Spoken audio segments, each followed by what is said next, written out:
So, apparently, democracy has GPS issues, because in Virginia, it just took a detour through court. Democrats there tried to redraw the state map, fix what Republicans rigged in places like Texas and North Carolina.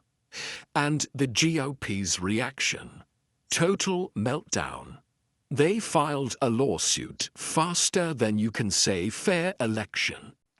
The claim that the Speaker of the Virginia House docentee have the authority to reopen a special session that never technically ended, right? Because nothing says defending democracy like suing over punctuation. Here's what actually happened. Governor Glenn Youngkin had called a special session last year, then kinda left the door half open.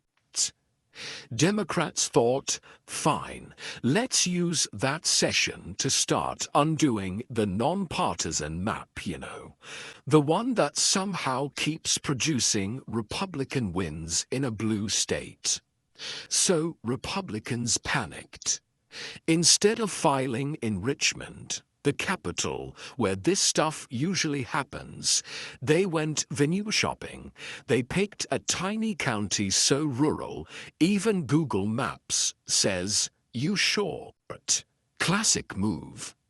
When you can't win the argument, change the location.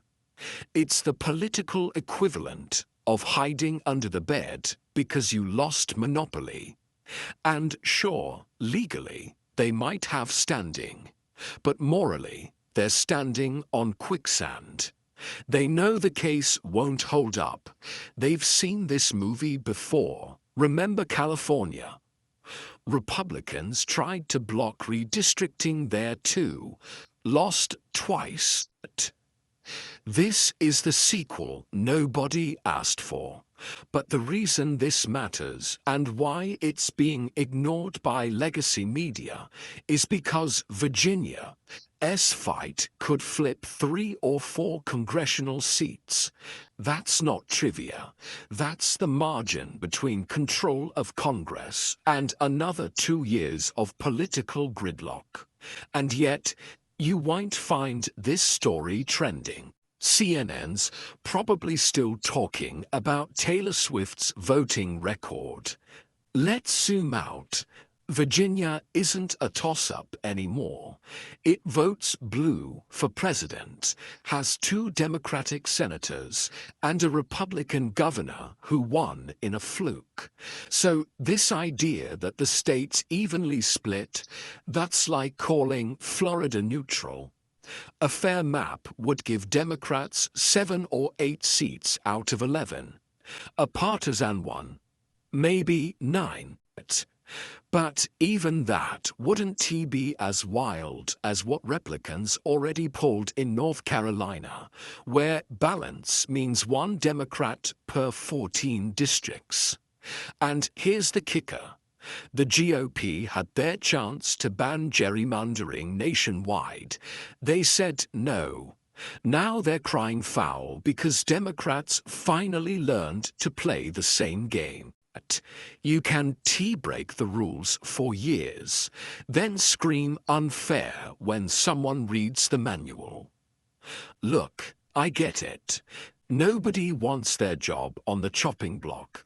But this isn't about one politician's comfort zone. It's about whether voters get to choose their leaders or the other way around. And Republicans filing in some remote county.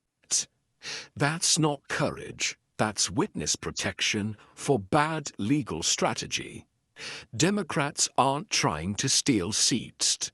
They're trying to make representation reflect reality. If the scoreboard's broken, fixing it isn't cheating, it's maintenance.